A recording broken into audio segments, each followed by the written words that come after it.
علیکم ورحمتالله وبرکاتو. ملګرو الله تعالی دې وکړي چې روغ رمټ بیاست. ملګرو نننۍ ویډیو ستاسو لپاره په خاص ډول د پابجي مینوال لپاره ډیره جالبه ده.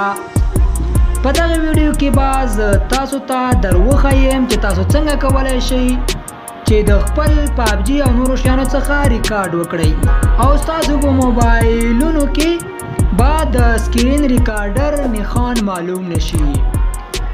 په لومړیو کې که چا زمونږ چینل نوی سبسکرایب کړی هیله ده زموږ چینل سبسکرایب کړئ او په څنګ کې د بیل نشان کلیک کړئ.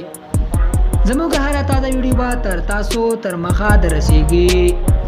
زه د ویډیو په طرف باندې ویډیو شروع کوو. لومړی به تاسو خپل موبایلونو کې دغه اپلیکیشن انسټال کړئ چې زه اوس تاسو ته درښایم. دلته به تاسو ولیکئ سکرین ریکارډر. سکرین ریکارډر مو چې وواهه زما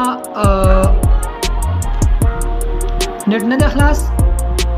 تاسو چې کله سکرین ریکارډر وواهه تاسو ته به د دې اپلیکیشن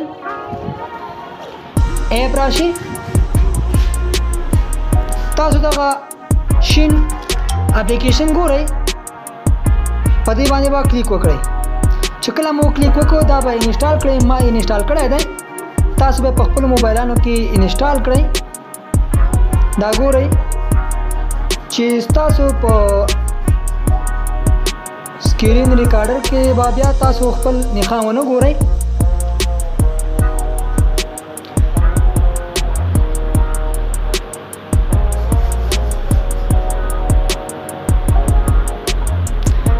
تاسو یې کولی شئ چې زمونږ په ډسکرپشن کې به تاسو ته لینک پرېښوي. تاسو د هغې ځای څخه په اسانۍ سره انسټالولی شئ. کله مو چې دغه انسټال کړ را به شئ ایپ به خلاص کړئ. چې ایپ مو کله خلاص کړ نو بیا به تاسو